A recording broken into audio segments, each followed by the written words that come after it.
Broadcasting live from the Wellness Wonderland, you're listening to the Wellness Wonderland Radio. I'm Katie, and each week I chat with the most inspirational people on the planet on how to stay inspired in all areas of life. As you listen, feel free to tweet at me at Katie Dalebout or use the hashtag Wellness Wonderland. I'd love to hear your aha moments. So grab your headphones and listen on the go, or cuddle up with a notebook as we dive in deep with authentic conversations right here in Wonderland. Hi, you guys. Welcome back to the podcast. I'm your host, Katie, and today's episode is really top-notch. I have a bunch of guests on the show. The first part of the show, I have two guests who are also podcast hosts, and they hosted me on their show a couple months ago, and I am a huge fan of their podcast, OMFG. You'll hear me talk about, that's the name of their show, and it's the expression I would use to describe it because it is so great. You will love it if you haven't already been listening. If you've already been listening, then you're really psyched to have Deanna and Emily on the show today, talking about how they came together, how they decided to start the show, and just a bunch of other really cool topics that we end up covering.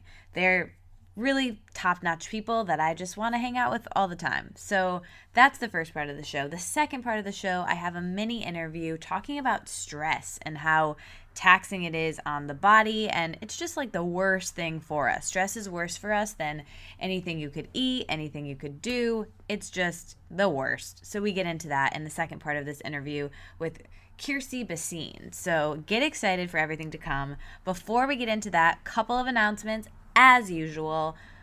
First of all, my book is out. Can you believe it? I cannot even really believe it. It's been this elusive thing that was coming up for so long that now that it's here and out and on shelves and in bookstores and in your hands and on your bookshelves, it feels very surreal. And I love seeing your shelfies, the pictures of the book on your shelves. It is so fun to see. Keep Snapchatting them at me.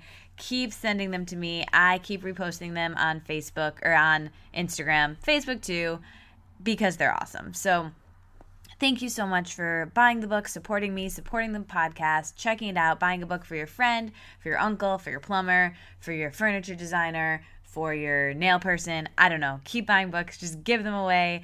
It's so wonderful, and I'm so proud of this book. It's for those of you who don't know, and you might just be meeting me. Hi, I'm Katie, and I wrote this book about journaling. It's called Let It Out, A Journey Through Journaling, and it's 55 journaling exercises that go into different areas of your life. So there's tools to get organized, there's tools about meal planning, there's tools about feeling your feelings, which nobody wants to do, right? There's tools about getting to know yourself. Journaling was something that was so positive for me for self-awareness that I really, really love the practice and wanted to share it and got so much resistance from people. So I wrote a book about it to help people try it, and I'm really proud of the book. So check out the book.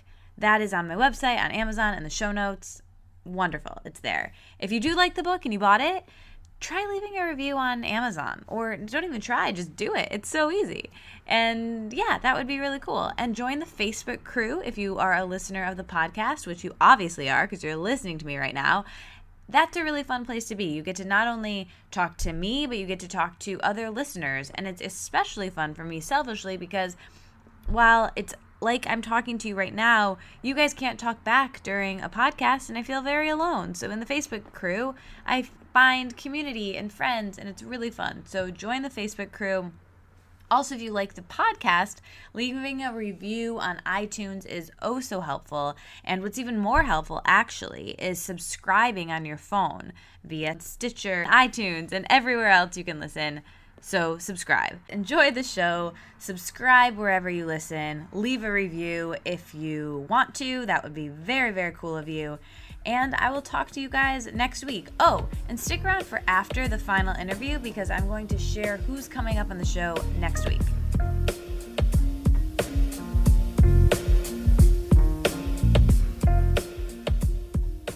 All right, welcome back, everyone. OMFG. I'm excited to have today's hosts of my favorite podcast, the Pop Culture Botox Show. OMFG's hosts, Emily Foster and Deanna Chang, are here in the Wellness Wonderland.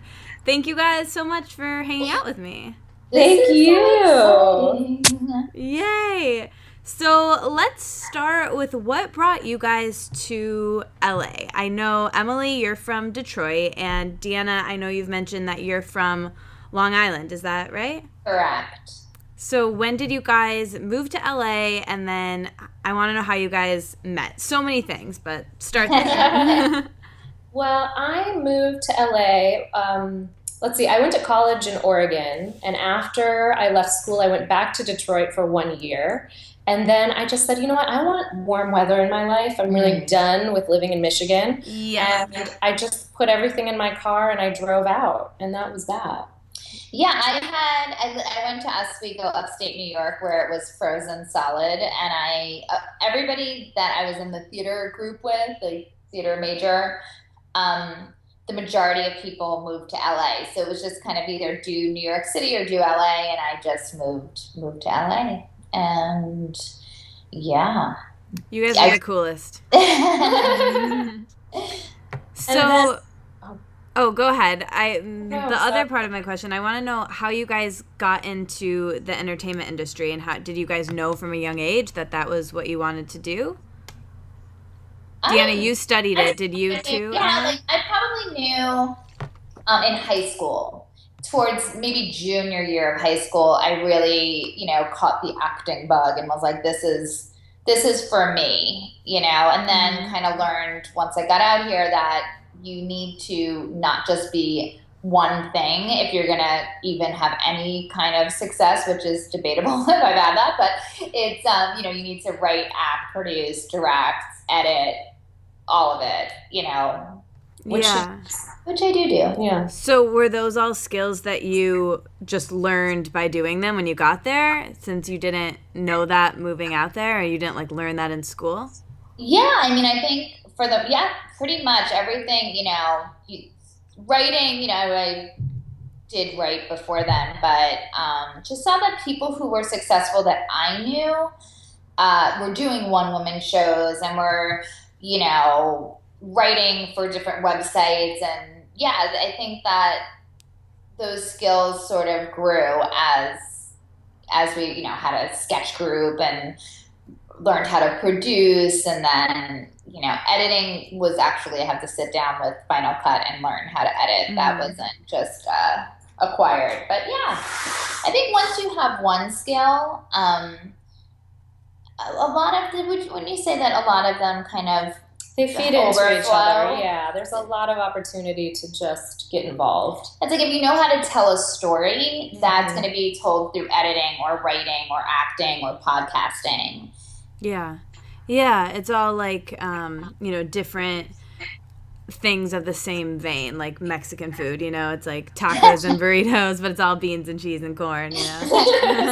An amazing analogy. Yeah. So how about you, Emily? Was it the same thing for really learning a bunch of different skills, or what did you come out to LA thinking that you would focus on? It's funny. I grew up with two parents that were both theater majors, and so I think I'm the only person in history that was really pushed to be an actress.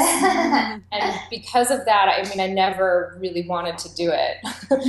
But I think it did give me the bug to kind of be in the industry. And when I moved out here, I just started as a production assistant, and now, I produce TV shows and just kind of, I write. And so that's kind of more the realm that I have found a home in.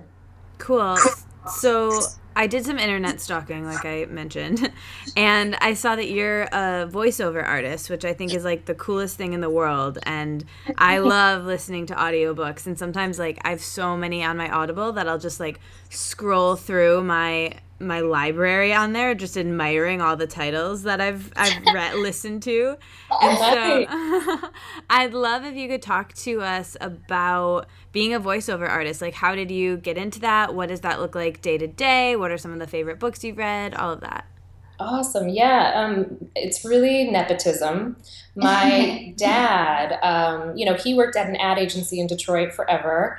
And, when they would do a commercial, he would lay down the scratch track for just a rough cut to show the client. And they were always like, I love this voice. This is the guy we're using. Really? But it's a great voice. He has one of those deep man voices that's just hello, I'm Mel. It's like Don Draper. Yeah. So he, when he kind of moved away from advertising and thought, why don't I give this a shot? And really found his home doing audiobooks. So he's really recorded, hundreds and hundreds of books. I'm still somewhere in my teens of books, but he really gave me the courage to try it out. And it's so much fun. It really is. I love doing it because you cannot read something out loud and have your mind wander. Yeah. You have to be 100% focused, and there's nothing like spending 8 hours a day that focused. It's a really like nice in the moment, practice. Yeah, it's a meditation. Yep, it's really cool.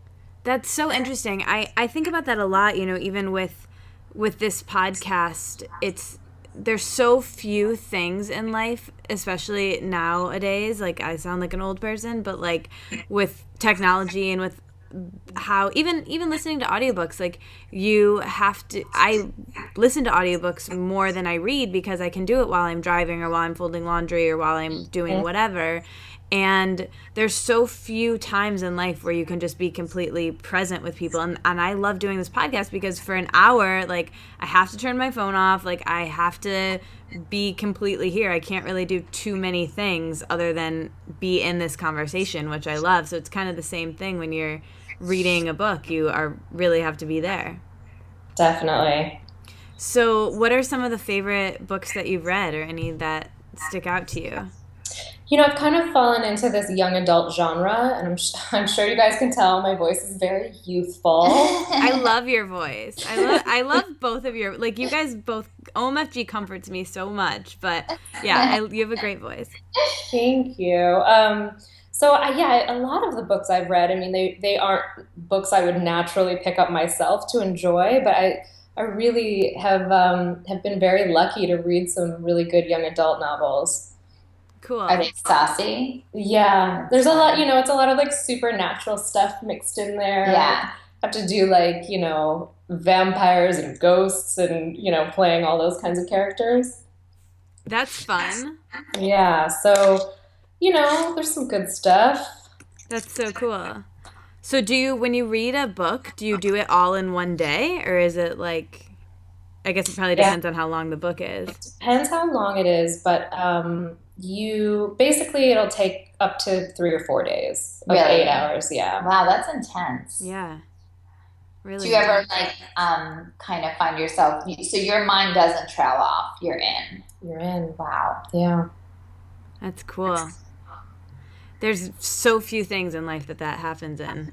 That's fascinating. Yeah, it's pretty cool. So you've also produced you wear many hats as well, and produced a bunch of TV shows, and one in particular that I'm really obsessed with, which is The Conversation with Amanda D. Cadenet. And like, I love her so much, and I love watching all of her videos. So what's it like working with her? She is a fascinating lady. She is, she's a powerhouse. She seems so cool, yeah. Who is she exactly? Because I know that name, and I feel like I have a glimpse of that face. Who is she? Who is she? Who is From your she? show. Hashtag who is she? We should make a GIF. I know. Well, I think, she kind of came up in London. Yeah, I didn't know who she was before. Oh, okay. So she's kind of like, she started when she was 18, and she's this like foxy babe who's doing all these live shows in London. And she, very interestingly, she was married to, I think, the drummer from Duran Duran. Okay. And they had a baby together. Then she ended up dating Keanu Reeves for like 8 years. Okay. So she just kind of, I think, worked her way across the pond and found some hot man to nestle herself into. And she, I think the conversation started because, she's very interesting. She has a lot to say. She's a very powerful person. And she also had the friends to be there with her to kind of create the show. So it's one of those rare moments when you're like, booking was not a problem for her. Right. To get these people She on. could just be like, you youthful friend. Exactly. Yeah. So When I guess, come over. Really? Yeah. Oh, wow. Yeah. like, she just had Hillary Clinton, and Oh, shit. yeah, she's a boss lady. She's like my inspiration of like what I want this podcast to be if I had like lots of famous husbands and and lived in LA. Well, Here's keep to working hoping. on it, Yeah. girl. Yeah. Yeah. Well, I mean, I got you guys, so that's one step. That's it actually. That is everything. That's so cool. So you're a producer on that show. So does that mean you get to like be in there for some of the interviews and? We actually did. It was a live show with her on Lifetime that was supposed to kind of be like a late night feel, so a little less serious than the conversation. And it really just didn't find its legs, unfortunately, because I think she has much more to say, and I think a kind of one-on-one sit-down thing is the right thing for her. Right. Yeah. Cool. I think I saw that. I think I saw the video of that online, which I loved because it was like funnier and more chill. And wasn't her daughter on that? Or like? Yeah, she came on. She was very sweet.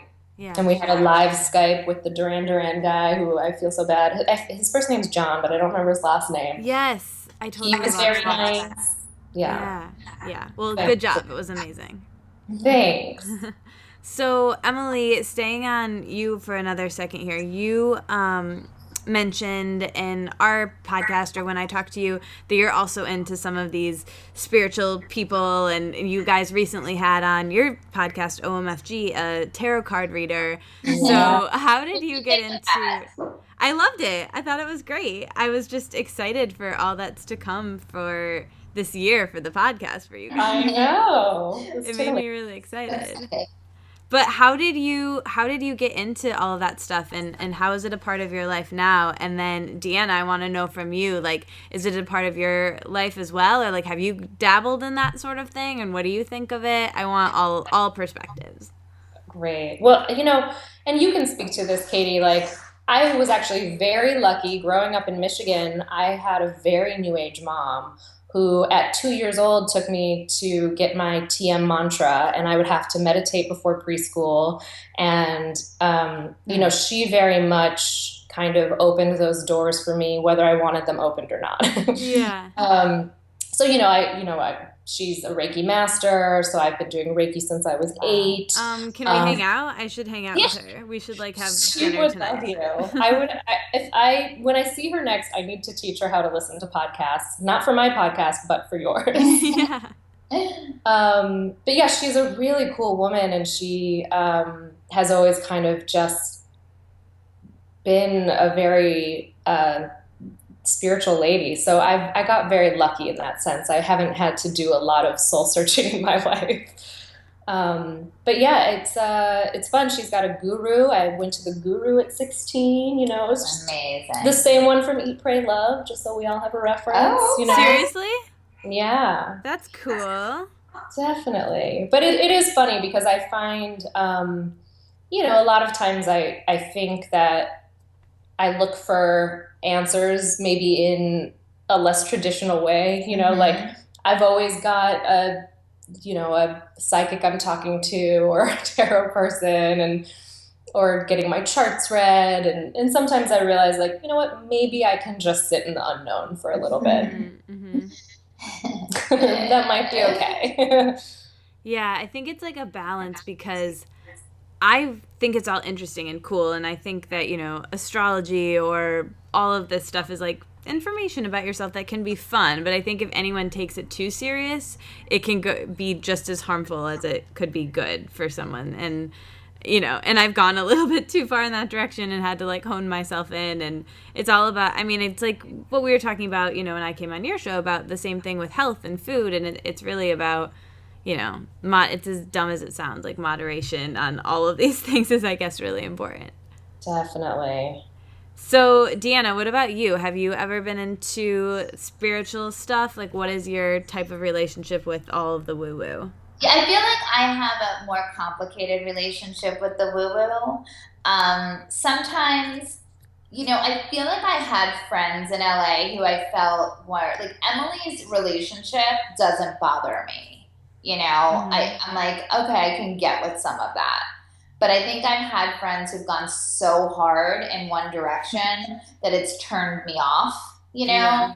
It's like, instead of saying, I have to get 12 teeth pulled today. They would say phrasing along the lines of, I get to have 12 teeth pulled today. That's something they learned in terms of how you should always choose life and every moment is in your control. Like, I'm like, Yeah. no. Just be real. Be real, get a grip. So I have a more complicated relationship with it. And I had a couple of years ago, after one of the worst years of my life, I was gifted a reading, like a stars reading, somebody who is apparently amazing and looks at your birthday and then looks at astrology and tells you a whole bunch of stuff. And I had already had a terrible year. And everyone said, you're going to love it. When I went to her, she said, in 4 months, this amazing thing is going to happen. My other friend said, it's amazing. She told me like 2 weeks down the line, this amazing thing is going to happen. And first sentence out of her mouth to me was, you're about to go into a 2.5-year descent. Oh my God. Mind you, worst 1 year. Now we're adding 2.5 more years. And I was so destroyed after this hour-long phone call that I was like, never again. Never again. Yeah. Well, and it's funny because Deanna and I are both very sensitive souls. Yes. So I think, kind of hearing that, I can imagine I would be crushed as well. I mean, that's just like, that probably wasn't the right thing at the right time. And it's not that she was wrong, but it's not what I wanted to hear. Yeah. And it did shoot my ass into therapy, which was good. But, it was, but hearing our episode that Emily did with the tarot card reader was like, that's what I'm talking about. Someone who's telling us things that we actually did already see start to happen because we recorded it a while ago. Was awesome. I think, I'm up for it. It just, I have to be in the mood, and also sometimes it annoys me.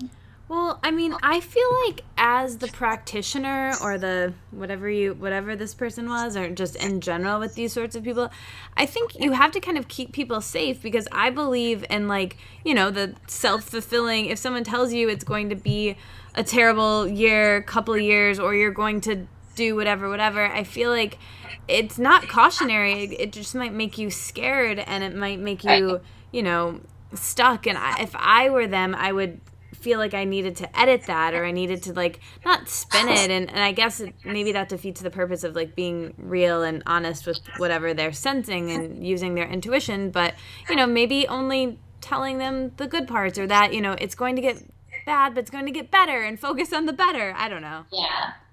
No, I think you're right. I mean, one of my big takeaways when I think about that conversation, she was shocked. She's like, you are almost 100% water.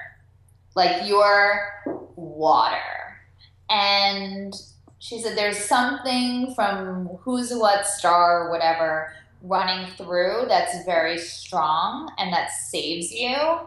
But, your emotional makeup is like agua. And so that really has rung true for me. And I think it's accurate. And I'm, praise God for that, like, whatever it is that is really stable and not watery in my life. But she did tell me that, which was, she wasn't wrong about really anything she said. It was just like you said, a real shockaroo, Yeah, and a bummer at the time. Yes. Yeah.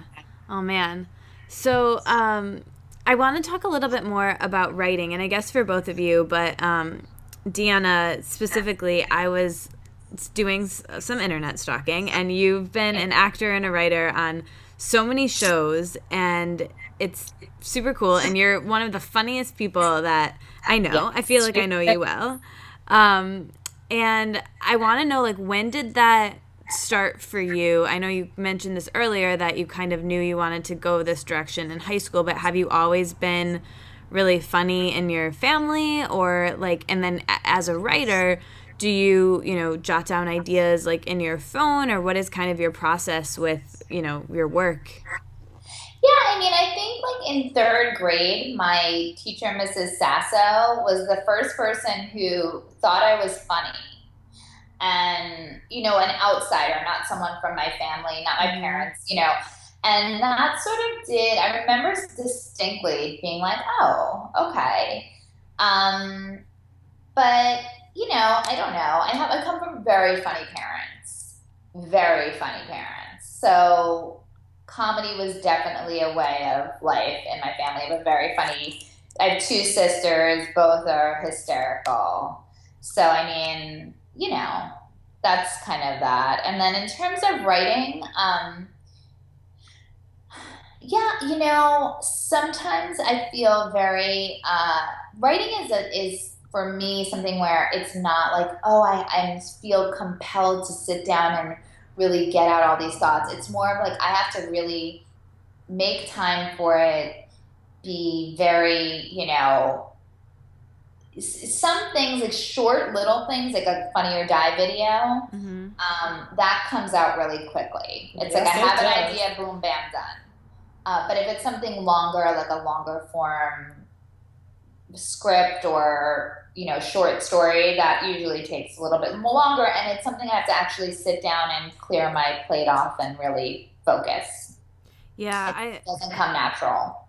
I love that you said that, and because I think it's like an illusion or a delusion or whatever for people to think that as writers, like, you can just sit down and do it and it won't feel like work. And like you said, sometimes that's the case, but the majority of the time it's not. You still have to like sit down and do the work like any other career. And like Elizabeth Gilbert talks about that a lot in her new book about how like every day you have to sit down and do it or you're not going to create.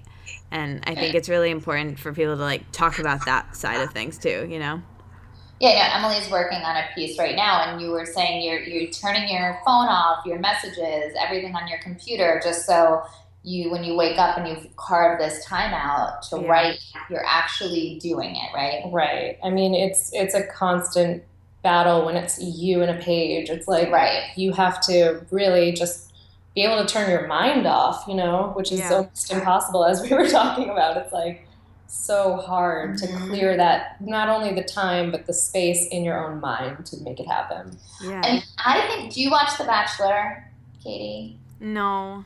Good, that's a better way to be. Amen. I unfortunately do. And these girls are in their 20s and they don't get to have a phone with them or they can't reach anyone in the outside world, no texting, no instant. Oh my gosh, yeah. And they act so crazy on the show, and now I'm like, yeah, they're going through massive withdrawal. Yeah, wow. I mean, I watched it when it like first came out, when before those things happened. So wow, I never even thought about that. Yeah, like they're going through a lot, Yeah. Detox, man. Major detoxification. Man. So, okay, now I want to like merge you two back together. Those were my individualized questions. But now tell me how you guys met and when did that happen? And you guys seem like you're really good friends. Tell me all. Well, we were both living in New York at the time, and we had done a storytelling show for Hello Giggles. And, I remember I was so nervous. It was maybe only my first or second storytelling show ever. And I get to the theater and I'm so intimidated by everybody. It's at UCB. I'm like, oh my God, what am I doing here? And Deanna gets up and tells this it was just like a beautiful story. And just, it moved me so much. And she really knocked my socks off. Mm-hmm. And that's really, I don't remember a ton about that night, but I definitely remember her story. And maybe like 2 or 3 days later, Deanna sends this email just to me and one other girl that was there that night. It was like, hey girls, want to get a drink? And I was like, oh my God, I just got hand selected by the fucking cool girl after the show. Oh my God, Emily. It blew my mind. And then we had drinks, and then the three of us actually hung out for the rest of our time together in New York quite often. And then Did you move to LA first? You moved to LA first. I moved to LA first. And I was devastated, and then I was like, oh, I'm moving back to LA. Then Deanna comes out, and, you know, I was like, thank God. Yeah, we were reunited. And then this idea, you know, for our podcast, OMFG, kind of came up organically. And I just one day I looked at her, I was like, would you ever want to maybe do a podcast? I'm like, I don't know how, I don't know anything about it, but I just feel like you and I would be good at shooting the shit together. Sure would be. And that's kind of how it started. That's how it began. And we were meeting with a girl from Hello Giggles who's younger than us. And she was talking about having had a friend that she met from the internet. On Twitter. Have you ever met, do you ever have other than us? All the time. All the time. Of course you do. Of course you do. I've gone to visit people in other countries and stayed with them that I met on the internet. You're one of those. You're one of those. And it befuddled us to no end. And then we were like, how hilarious that we're like two grannies being like, now, you say you went and made a friend, and you, like, just what you're saying. It was so confusing to us. And Emily's like, that probably should be the concept of our podcast. And then, that's such a great concept. Yeah, it's funny because there are so many things like that due to social media that really do just kind of cast this divide. Like, I've been on Twitter for years. I've met people, they DM me, I DM them back. Never have I made a friend. Right. It would never occur to you to, like, take it off the World Wide Web into real life. No. Yeah. No. So, it's just a difference. I mean, I have to say that, like, most of or probably almost all of the friends I've made online have come from the podcast, which I think is a little bit different, where it's like, I'm actually speaking to this person. If we get along, you know, I'm myself on the podcast. So it's, you know, we're just recording a real conversation. So then, you know, we might talk a little bit after, and then, you know, I send them the link to the show and we email, and then we're texting, and then we're hanging out, you know? So I think it's... We'll hang out. Yeah, we will. Oh, I can't wait, obviously. You're our first friend from we haven't taken anybody else out. Yay! Oh my God, I'm such an honor. I feel like you felt, Emily, where the cool girls want to be my friend. This is fantastic. Yay! I'm so excited. It's just really crazy that the divide with technology makes generations so much more divided, I guess. You know, it's like in the past, I think we wouldn't really notice too much of a gap, and now we do, you know, just simply like the fact that, like, I had Facebook when I was in high school all the way through, and so I'm automatically friends with every single person, you know, from my high school and then college. And like, I was talking to someone in an improv class just this week, and they like couldn't understand. They were telling me about how this dude had 4 Facebook friends, and he keeps getting friend requests from like you know, people that were friends with him in high school and college, and I can't even imagine that, because I never get friend requests from those people. They just are grandfathered in, you know. And so just like simple things like that like aren't a big deal at all, but it's just like super different.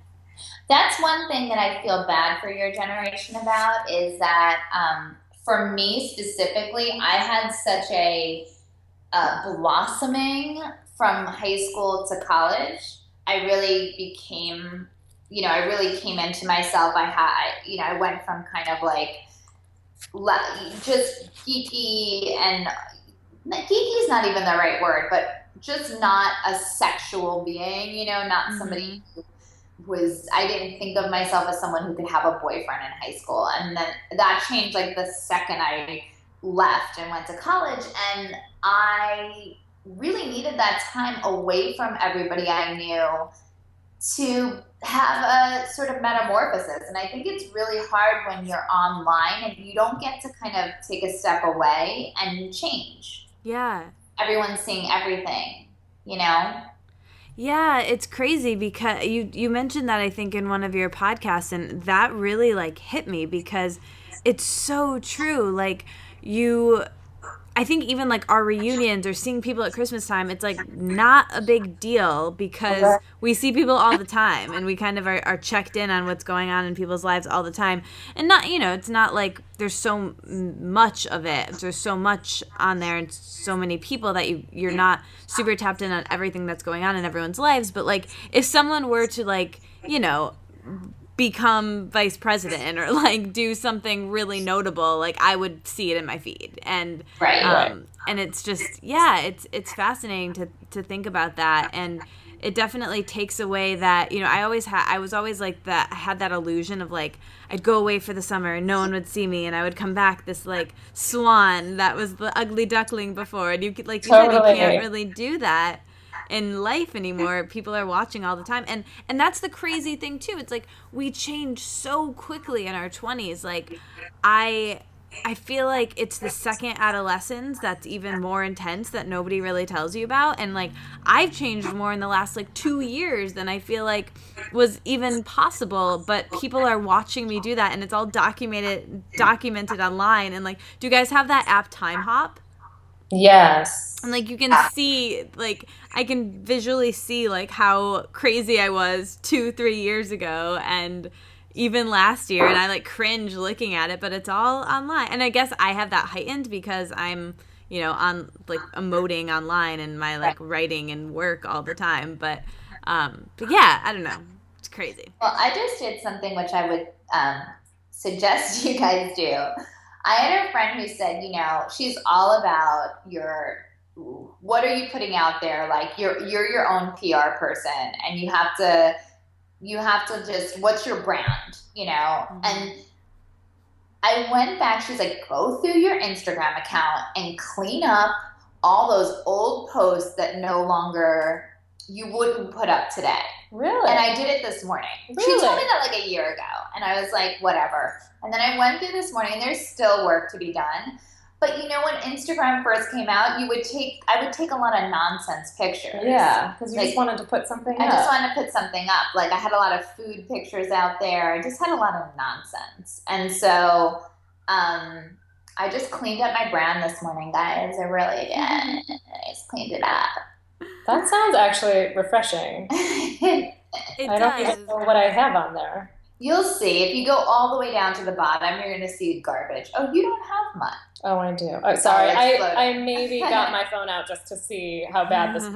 But. No, it's okay. I can't. Like, there's no way I could do that just because I post so much that I have, like, thousands and thousands that it would, like, take me so long to scroll. So I figure if I wouldn't even take the time to do that, nobody else would. Yeah. I hear that. I do hear that. And then I'm kind of like, just keep it up there because it's so who I was then, and then you can kind of see the transition, and maybe people can relate to that. So I don't know. So Deanna would laser her tattoos off, and you would not. Yeah, that's what we learned. Or I would just I'm glad you brought up tattoos because I really wanted to bring that up because Deanna has like the most wise perspective on tattoos I've ever heard in my life, and by the way, nobody's listening to me. So I talked to you and Emily. Well, I am because I've been like this close to getting like 10,000 tattoos. I have a tattoo Instagram, or not Instagram. That would be cool. Maybe I should. Pinterest. Yeah. And all my friends have the coolest tattoos, and I'm just, like, jealous every time I'm with them. And then in the back of my mind, I think Tweety Bird, and I think Deanna. So share what you learned about tattoos. Oh, that's so funny. I mean, I just have friends. I just had 2 girlfriends at my wedding. Actually 3 at one table from Oswego. And they're in their dresses with their stupid freaking barbed wire 1992 arm tattoos. That were so cool then, probably. They were they were kind of cool. I mean, I've never been much of a tattoo person, but yeah, they were kind of cool then. And, this other one has, like a little bird on her chest, some nonsense on an ankle, and they hate them. And my one girlfriend is spending thousands of gigas getting it removed. It's not a cute look. Nobody I know likes they're crusty old tattoos. Nobody. And that's only like a one-off here and there. So how are you going to do with a sleeve? You tell me that. How are you going to do with a sleeve in 20 years? Skin grafting. It's going to be all the rage. Right? Ouch. You're going to have to. Ouch. Yeah, I mean, I don't know. I feel like these new hipster tattoos are, like, so cool. They're all black and white. Like, there's not really color to them. Like, I have this one friend. She's the coolest, and she has the most amazing tattoos. They're so cool. I'll send you pictures sometimes. But she, last Valentine's Day, she was like, oh, I got a festive tattoo. And I was like, what do you mean? She's like, I just, like, felt like getting an XO on my each arm, like underneath her elbow, and it looks so cool. And she just she's just like that type of person that would just be like, oh yeah, it's February 14th, what should I do today? Tattoo sounds nice, you know? And I'm just like I wish that I was more impulsive like that. No, I'm sorry. I'm just gonna have to say there are lots of things that I say don't overthink it. Tattoos do not fall into that category. Overthink your face off. Well, it's wonder. Your body. Yeah. It's your body. You don't get another one. Yeah, I mean, I wonder, though, because when you talk about, like, old 90s tattoos, I picture that one Sex and the City episode, and I don't really remember the premise, but I just remember there being a Tweety Bird tattoo involved. I think it was, like, some guy Miranda was dating, and she saw that and was like, no, thank you. And it was, like, such a, like, non-cool tattoo, probably even then, but really now. But I feel like these tattoos are super cool now, but I wonder, like you were saying, in 10, 20 years. They're not that cool. They're not that cool. I'm going to be honest with you. They're not that cool. I will tell you, and my parents are both religious Jews, so tattoos have never crossed my mind because it was never an option. However, I will say this. I have only ever seen one tattoo that I ever enjoyed in my whole life.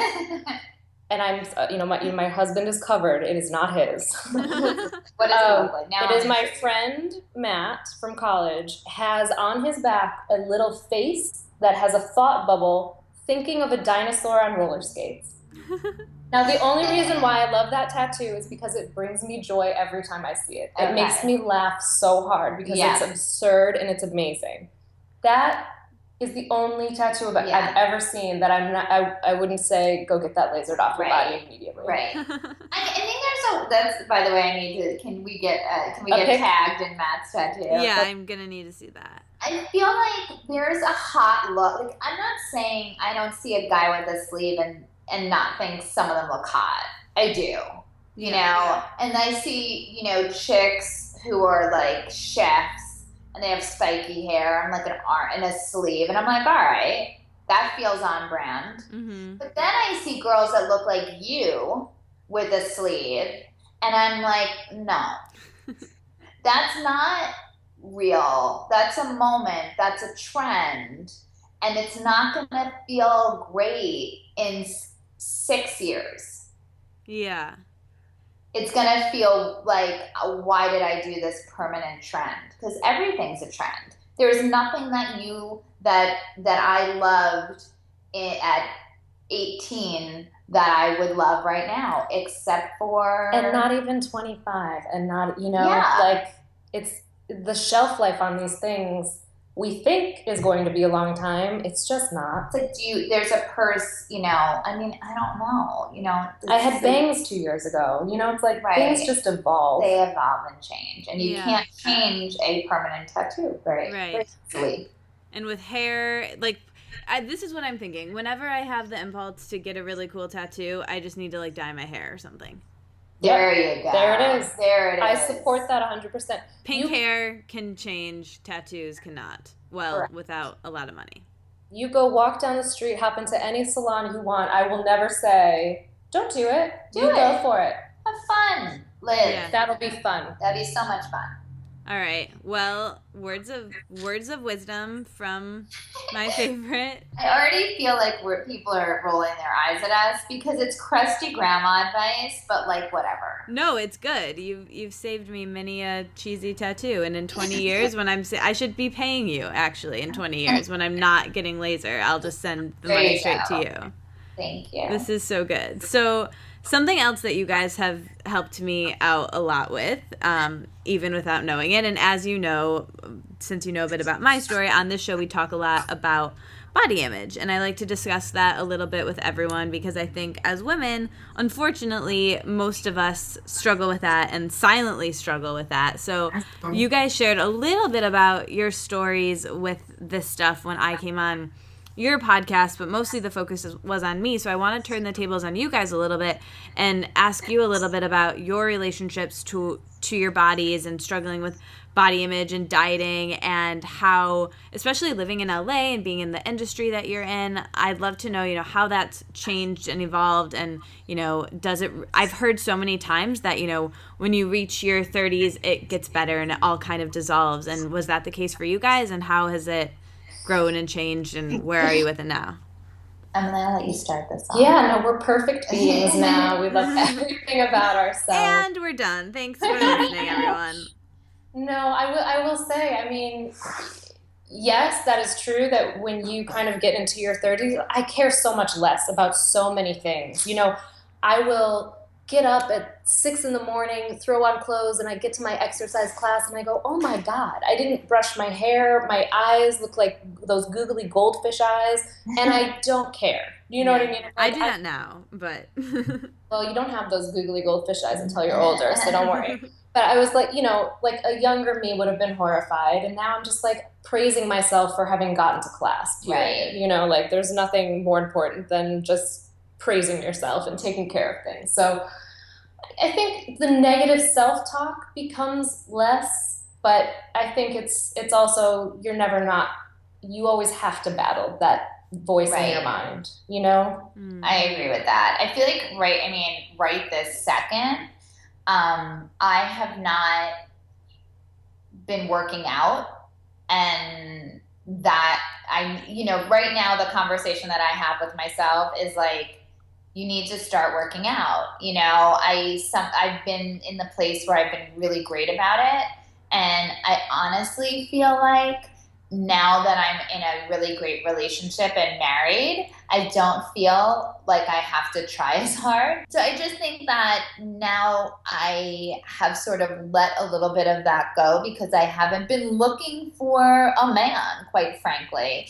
And I really need to get back on it because, working out and being healthy is not about men. It's about, living a long life and feeling good about your body and, being here for a long time. And that's really what my next step is. And I think that's like if I get really, really real with myself, hopefully. Well, and I acknowledge you for even acknowledging that, because it's like, that's, it's probably true a little bit for everyone that you are motivated by kind of, yeah, and like that's a hard thing. So kudos to you, Deanna.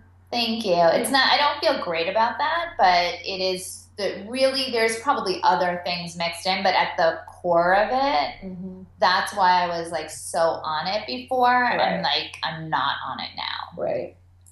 Yeah. Truth. Hashtag truth. Hashtag truth. Preach.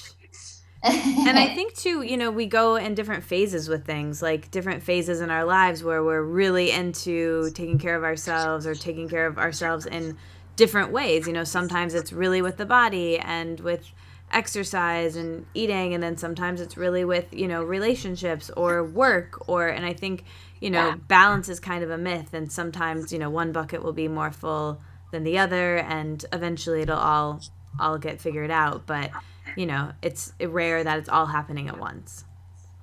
Right. I agree with that. I like that it's a myth because I think you're right. Yeah. Cool. So going back to OMFG for a moment, when did you talked about how you got the idea, but talk me through, like, did you guys listen to podcasts? Do you have favorite podcasts? What was kind of your inspiration other than this really cool idea for starting the podcast? And what has like the experience been like so far? Yeah, I mean, I think we both, kind of are casual listeners to podcasts.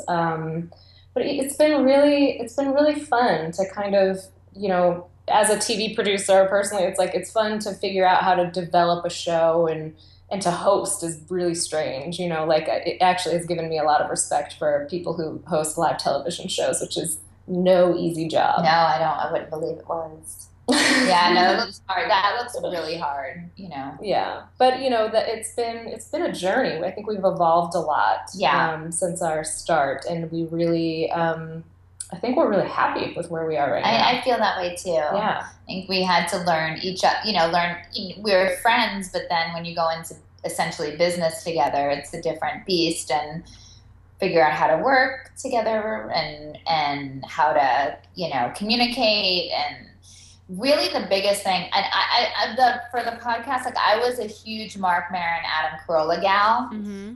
Those were my two jams, and I listened like a crazy person, and then I sort of just got off both of them. But I go hard in one direction, and then I'm over it for a while. But same. I like WTF though. That's a good podcast. It's great. Solid. Classic. Yeah, classic. OG of the whole operation. Yeah, totally. Do you guys any others that you dabble in or that you'd recommend other than yours? Right now I'm into Bitch Sesh. Same. Beautiful podcast. What is it? It's Casey Wilson and Danielle Schneider. Bitch Sesh. Cool. It's all about housewives. So you have, you'd have to be a Housewives fan, but they do a recap. They've been doing it on My mom would love it. Yeah, it's hilarious. Also, another amazing podcast, The Bitch Bible, as long as we're on Bitch. This one is hosted by Jackie Schimmel. She's the girl who taught us better. Yeah. Beautiful podcast. I liked her. She was cool. I like everyone you have on. I'm like, I want to hang out with them and be their friend. Just come to LA, baby. I was telling you that I want you guys to have like a summer camp that you guys run and are the counselors, and you invite all of your guests that have been on your show, and we all just like hang out and talk about stuff and I don't know, listen to Drake. Sure. That sounds like we'll put some feelers out there and see who would come to camp. I'm not mad. I mean, it might just be the three of us listening to some Drake, but I'm not opposed to that either. So good. We could do all the dances. Yeah. Totally. We could do the shmoney dance. We could dap. Yeah, fam time. Yeah. It'll be great. So you guys have learned a lot in the how many episodes? You guys have done a bunch at this point. 50-something. 50-something, yeah. Who knows by the time this airs? So I would like to know a couple things. What's your grand vision for the podcast? What are some of your like things that you want to do with it? And also like any advice you have for other people, wanting to start a podcast and co-host a podcast and working with someone else? Because I feel like the two of you have such a great vibe together. I think in terms of your last question, I think you have to be, like all relationships, you have to have an open line of communication and be okay if somebody's doing something that, if one of us is doing something that bothers the other one, we've sort of made a pact to just communicate about it, and the other person has to be open and ready to receive it. In terms of the show and how to get a podcast going, I think, what I think we would both say is be specific. I've seen some people try to launch some podcasts where it's just like, hey, I just want to talk. Mm-hmm. And I don't know if that's gonna, I don't know. I think the more specific you are in what you what your goal is and like what you want to talk about, I think the better in terms of marketing. What do you think? Yeah, absolutely. I mean, I think I'm not a big fan of what you were describing, just kind of a loosey-goosey sit-down. It's like for us, it's fun to be able to have reoccurring games and reoccurring segments and stuff like that. It's really a good way to kind of get yourself out there, too. Yeah. Yeah, I think that's important. And being more, like you were saying, being more specific and, can't be everything to everybody. So just do you, and that's totally what you guys do, and you have such a clear, concise like niche on this cool topic, and I think that's really important. So with you two and Emily as a voiceover artist, what about like speaking in your voice, and especially speaking into a microphone and doing podcasting or something else when you're using your voice? Are there any, like, do you have any like funny like things you do before you're recording a book, or like how do you like take care of your voice or like hone your voice? Any tips around that area? You know what? It's really funny. I don't, but I have seen people like before they go in to record an audiobook, like in their car doing things, and I'm always wondering what it is that's happening. It just looks super funny. Yeah, I'm like definitely doing some like tip of the tongue, whatever kind of exercise. I know. For me, I really just, I'll suck on lozenges and drink tea, but that's a no-brainer. Yeah. Yeah, nothing special. Okay, good. I'm not missing out when I'm recording. Oh, your voice is great. Yeah, it sounds great, crystal clear. Amazing, cool. So you get coached, I guess, kind of from youths, but now is your chance to coach a youth in real time. So putting you out into the environment. I want to know, more about, what you guys were like when you were young. So speaking to either your 25-year-old self or to me, what advice do you have in any area? We covered tattoos really well. We talked a bit about body image, but what are the main top things that you think that would be helpful for me to know, for your younger self to know? And even, something that we haven't talked about, and both of you got married recently. Congratulations. Thank you. So maybe too with like dating and relationships. Well, great. So for my younger self, I would just tell her to calm down. Seriously, I feel like I was just a ball of anxiety. And I just trust more that everything is working out and everything is going exactly as it's supposed to. And I know that's hard for everybody to do, but it's like you end up where you're supposed to be, and it's always a great place. Yeah, I would say my one thing would be like, be brave. Just go for what you want fiercely.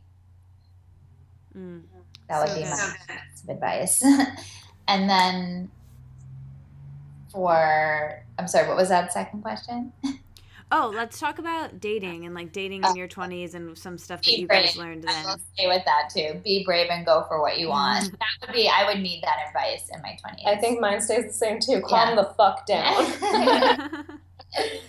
I was timid. I didn't go for what I wanted. I waited around for somebody to come to me. I didn't have enough confidence to go for who and what I wanted at that time. Yeah. Oh, that's so good. Yeah. That hit me hard. Nice. So this is a fun one. We're having a dinner party, and you guys can invite 5 guests. Who would you invite? What would you make or want to eat? And what do you hope someone turns and asks you at the party? And what do you really hope they don't ask you and you really don't feel like talking about? God, like the first, I would invite, the people, like, I feel like I have the most hilarious friends and family, that I don't have to I don't care for a celebrity to be there. I would invite my dearest and closest because they're hilarious. Can I come? I want to meet them. You can come. Yeah. Get your buns over here. Amazing. I don't want to be asked, what bugs me? You know what bugs me right now? Because I have a relationship where my husband's gone 1 month and here 1 month. People are forever asking me, like, is that okay? How does that work for you? Is it hard? And I have to be honest, like at this point, the same people that I know have asked me so many times, I'm like, don't you know the answer already? Yeah. It's just like, yeah, I get it once, but like, I told you, we're good. If it's a problem, I'll let you know, Yeah. That's so funny. One of my my old boss, one of my best friends, actually, her husband does the same thing, and people always would ask about that, and And I get it, but come on. Yeah, I guess it's just because it's not, the typical thing. It's hard for people to wrap their minds around, maybe, but sure. I don't know. So what do you hope that they would ask you? What do you want to talk about? And you got something? I guess like I'd rather talk about with your nearest and dearest. I don't know. I guess just like learnings, life learnings. Lessons, hashtag lessons. Yeah. Like the ones you learn on your show. Right. Exactly. Okay, so as you know, the name of this podcast and my blog is The Wellness Wonderland. So when I offer that to you guys to live in a wellness wonderland, what comes up? What does that mean to each of you? That's a good question. I love that. I feel like that means to me right now, juice every day, take care of myself, start working out, take care of, like, just self-care is like what that means to me in all aspects, spiritually, physically, emotionally. Yeah, that's great. Nice. I love that. Emily? For me, I had this is going to sound so cheesy, and when I tried to tell Deanna about this, she was like, I'm sorry, I don't understand. But I had a very powerful realization recently, which is just that, like, smiling at strangers brings me so much joy. And I don't naturally do it because I stop myself from doing it. Yeah. You know, but I think, as you know, you live in Michigan. It's a very friendly place. We all say hi to each other. And that is my natural inclination to do every day as I step out into the world, is to smile and to say hello. And I think when you actually allow yourself to do it, that is my wellness wonderland right now. Like it brings me so much joy. I love that. That's so good. I'm going to go outside and smile to people right now. I encourage everyone to. It's life-changing. It'll change your mood in 2 seconds flat. I love that. Thank you guys so much for coming on the show and being my friend. And I have a bunch more questions I want to ask you. So when we're in LA, we'll have to when I'm in LA hanging out with you guys, we'll have to record again. Perfect. We would love to. Thank you so much. All right. Bye, guys. Thank you. Bye.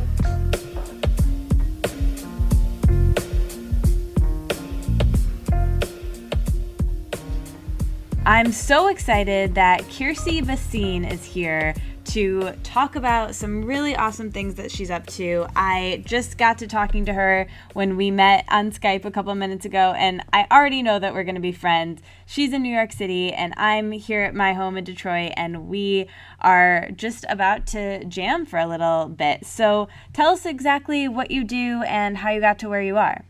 Absolutely. So, Katie, I'm so excited to be here. I'm so excited to share all this information with your wonderful audience. And just a little bit about me. Like you said, I'm Kiersey Bassine. My company's My Orange Villa. And what I really focus on is helping busy people, busy professionals who feel overwhelmed. And they're, kind of going through the motions and they feel really tired and stressed. And I help them come to the other side to just really understand what's going on so they can have more energy, just be healthier and happier, because there's so many things I find people do, these mistakes they make, and they have good intentions when it comes to their health, like I did, but it doesn't do them a favor. It actually ends up kind of doing the reverse so that they don't end up being healthy. And I went through my own story of this. Before I started my company, I was in the corporate world myself, and I was really in that state of overwhelm. I was working for a leading global company. I was in a job that had 3 roles at the same time, and two of them required international travel. So I was traveling for one every week to another country, and the second one I was going about every 2 to 3 months. Wait, every week you were traveling to another country? Mm-hmm. Yeah, and it was pretty taxing because it was really for just a very short period of time. I'd basically go for like a day. And different time zones and so it was taxing, and it was thrilling at the time. And I thought, oh well, this is what I need to do. This is what it takes to really move along in my career and get to like the next level. So I kept at it, and I kept in this like what I call the Energizer Rabbit mode, and I just kept going and going and going, and eventually it caught up with me. Like 2 years later, I was in the middle of a conversation. And suddenly, the next thing I know, I'm on the floor. And I had collapsed. I collapsed because I went through exhaustion. And up until that point, I've been just brushing off for warning signs. So my gosh. One thing that I do, too, is I write for the Huffington Post. And I have an article out there about this, that just telling my story and also talking and discussing the warning signs. These are just a few of them. But I mean, there's a whole list of things, of symptoms that just come up, like irritability, moodiness, insomnia. And I had a really big problem sleeping. I couldn't sleep no matter how much hard I tried.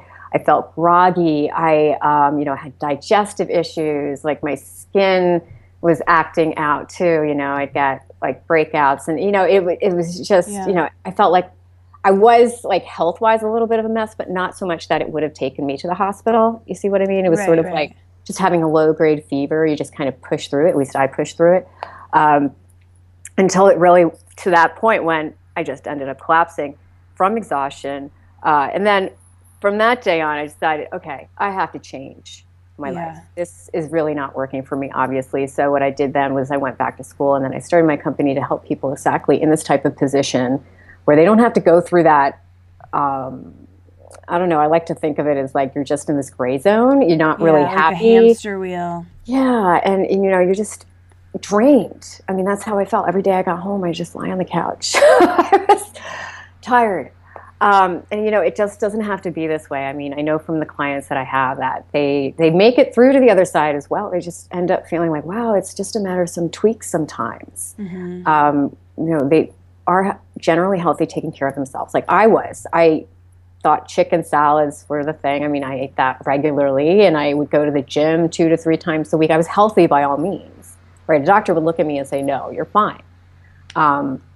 So that's my biggest message, is that it's just really important. Just get a reality check on and become really aware of what your body is telling you, because it will catch up.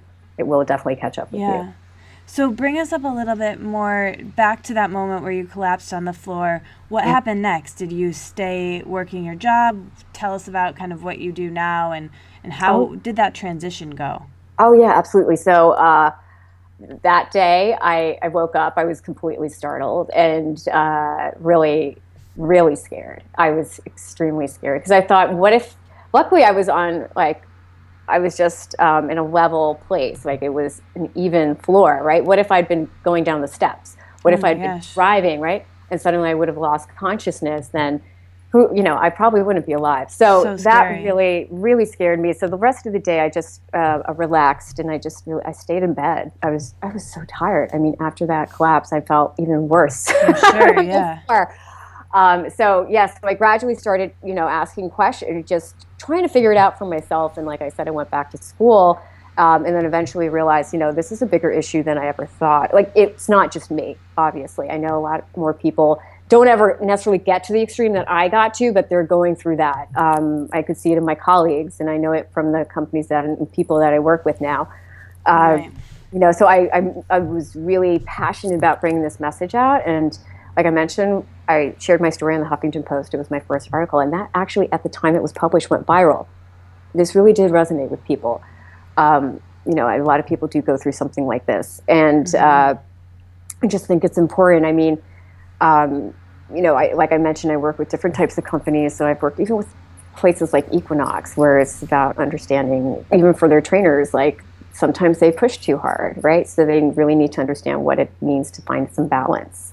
Yeah. I actually think, sorry to interrupt, but I actually think Arianna Huffington herself had a similar story that she talks about in her book, where she herself actually collapsed from exhaustion. Yes, and I'm a huge fan of Arianna's. That's actually how I got to know her, was through her conference and about her book when she first launched it. That's amazing. And we do share a similar story, and I told her this story, and that's actually the reason why she asked me to write for the Huffington Post. So I feel, again, honored to be able to share more information, help other people, and spread more advice, I guess, and really wisdom about this topic, because it's not just, you can think, oh, it's just her generation. I was young when this happened, and I was just about 30. So it does cover different generations and people, and even different types of positions. I mean, she was already running the Huffington Post at the time, I believe, or just about to launch it, at least. And I was, already a little bit into my career, but, in a different kind of position. So that's what I really want to drive home to people is that it can happen no matter what age. Yeah, clearly. Oh, wow. So how has your life changed since then? What do you do now? Bring us up to the present with what you do now and the work that you're doing now and what you're most excited about in your life now. Oh, yes, absolutely. So like I mentioned, I've worked with some individuals and I work with corporations. And I have this program that I do with my companies, this training that one of my clients ended up even getting a Best Place to Work award for. Wow. Partly due to the work, because it was all about helping their employees reduce stress. It was a big issue within the company, and it also, they realized it was affecting morale. People just weren't happy, right? So I came in, I did a series training with them, and they, partially due to this, they got the award, which was wonderful. It was a really great, awesome thing for them to have. It's not only did it help their employees, but for them is also a good way to attract more people into the office to say, hey, we're more relaxed. Yeah. In a way. But what I've now done and decided to do and to help more people is to put this program out to the public. So it's an online program that is actually just launching today. Oh my gosh. Yeah. So I'm really, really excited that I'm able to share this with more people and just get it out there, because I know that this is important. Like, it's not just about, and I know a lot of people have really good intentions, like I said, and sometimes it's about really getting a better idea and education about what really works and what you really need to know, even when it comes down to like little things. For example, I just wrote an article about smoothies, and I know a lot of people eat them or have them, or they even have like green drinks. What happens oftentimes is these drinks and smoothies have a lot of sugar in them without people realizing it, because they're based on fruit. Even for the green drinks out there, I mean, I look at some of the labels, they have something like 24 grams of sugar within a serving, and in many times those bottles are already 2 servings. So think about it. The FDA says you need about 50 grams at most, like that's the max. So you're already getting a really, really good spike of sugar right then and there. So it's really important to understand these types of things, even when you're out there and eating well, exercising. Like sometimes you can overdo it there too. So it really comes down to understanding what you need to, some of the pitfalls when it comes to your eating. Even your exercise routine, because that could be pushing you too far and over the edge, it did in my case. And then it comes down to the mental and the emotional. Yeah. That's what this program does, is it looks at all those aspects, because if you don't know all those pieces of the puzzle, and you don't have that foundation in place, because it's really what I like to call it, the foundation, then you can't really be healthy. I mean, I know I've been through it, and I'm really happy to say, at least on my part, of course, I feel like a lot better than I ever did. I'll just give you a short story. I actually ended up running into a former director of mine from the corporate world, and he took one look at me, and he's like, "You're glowing. What happened to you?" Right. You can totally tell the difference in what I used to be to what I am now. Yeah. And and again, I see this with the people that I've worked with, that, they make it over to the other side, and they glow, I guess you could just say, right? Yeah. Yeah. Oh, that's fantastic. So I know my audience really well, and you're kind of preaching to the choir here. You're preaching to the people who, have maybe left their corporate jobs for something that allows them to have more freedom and be healthier, and people who, there might also be some people who are new to this. Can this program help everyone, or what advice do you have to people who are already taking care of themselves really well, already aware of sugar, already aware of over-exercising, and what can you say to those people? That's a really good question. I would say that it's always a good idea to understand where you're really at. And some people may already know that, whether they've gone to the doctor, or then, I also do assessments myself to see what is really going on, because I come across this a lot. A lot of my clients actually are people who are in a really good place already. They're really taking care of themselves. They're really invested in their health, which is amazing, and it's an awesome thing. Yet they're still doing stuff that's not good for them, whether they've, are on their own and they have more of that freedom, so to speak. But when it comes to even the mental and the emotional, which is, again, modules in my course, these principles that I talk about when it comes to something like mindfulness, and there are very different types of techniques for this. Cool. I find that applies to just really actually anyone who is working, right? If you're not and you're just in a place where you kind of just, I don't know, maybe on the beach all the time, that's great. This is really applied for people who do work, right? Mm-hmm. They're in some kind of profession in any case, right? So they still encounter these types of stress triggers that come up on an emotional and mental level too, where, for example, I just wanted to share a really quick technique, if that's okay. Yeah, go for it. And this is a woman that I admire highly, and I use this technique. And there are, again, many, many ways of doing this, and I use a lot more, obviously, in the course or the program. But this is one by Byron Katie, and some of you may already know her. And if you do, that's great. You may know this technique, and if you do, then I just encourage you to do more of it, because I think everyone could do it like all the time, all day, to really get a handle on their feelings and just kind of wipe out more of that negativity, because we do tend to, a lot of us, gravitate towards negative thoughts.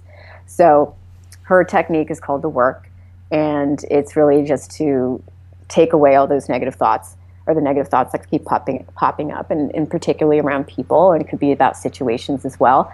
But so say that, and it's all about awareness, obviously. You have to be aware that you're having this type of thought. That, for example, you're getting frustrated because, and I'm just giving an example, like someone's not listening to you. So let's say that someone is John. So you could say, John is not listening to me. And you feel all this negativity, you feel all the frustration, you're angry, you're hurt, or why isn't this person listening to me? I feel frustrated, or, all these emotions come up that are not helping you. And obviously they're causing you stress. And they could even, like, for some people, that thought just becomes bigger and bigger, and it just becomes really consuming. But this is a technique to turn that around. So the idea is, first, obviously you're aware of it, you know that he's not listening. And then the next question, where you have to go kind of become introspective and ask yourself, well, is this really true?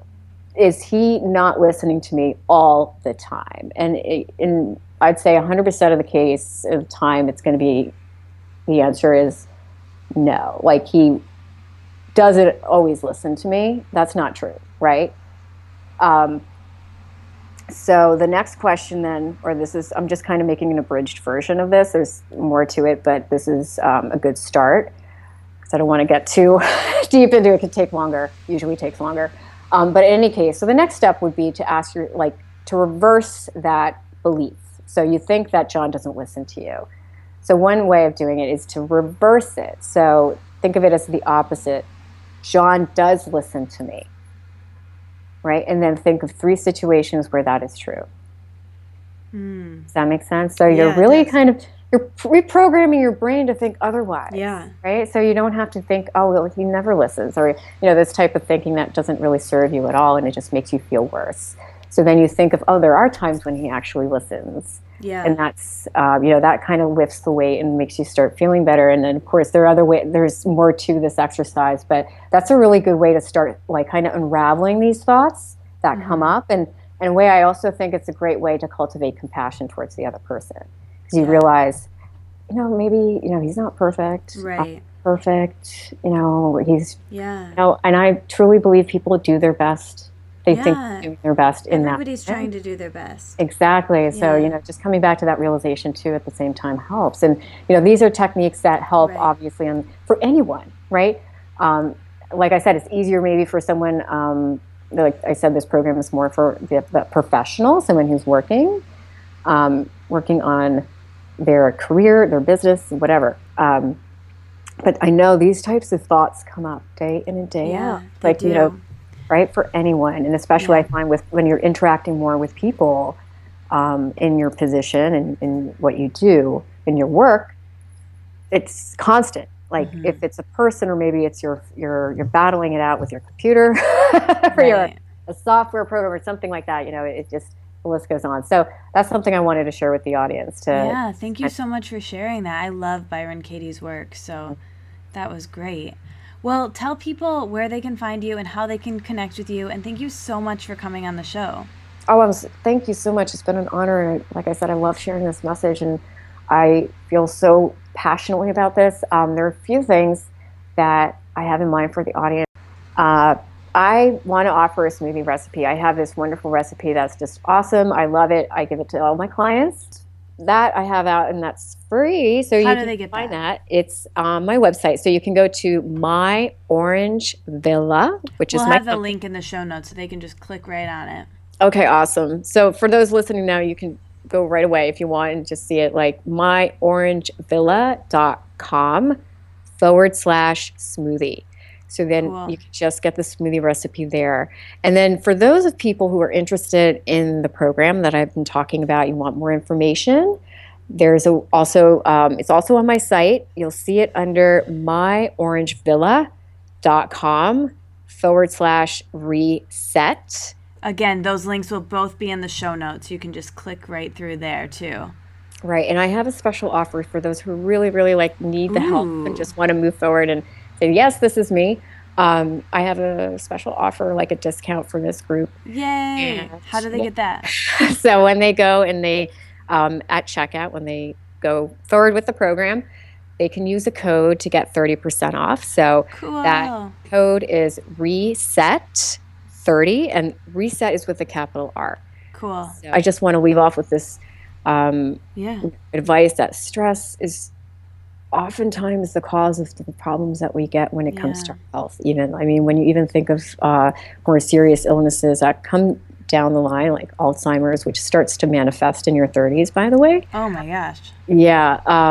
And, joint issues, or if you have even like diabetes, and that can start young. I see people fairly young in their 20s already experiencing like pre-diabetic symptoms, or they're being labeled pre-diabetic. I always like to think like the more you know, the better off you are. Yeah. Totally. Where you can do, especially when it comes to your health. Yeah, absolutely.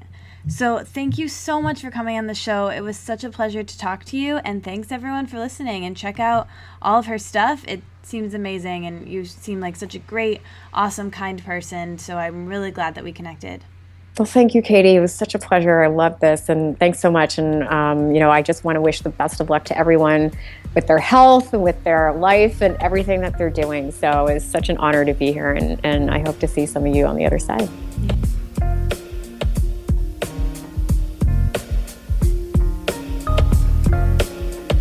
All right, guys, I hope you enjoyed this long 2-part show today, and I hope you subscribe and leave a review and come back next week, because next week on the podcast, Emily Nolan of Topless Yoga is on the program. She's fantastic. If you don't know what topless yoga is, I'm not going to tell you, because you're going to find out next week. Or you can Google it if you really can't wait till then. So I love you guys so much. Check out the book, Let It Out. Last time I'm going to say that. Until next week. And I will talk to you guys really soon.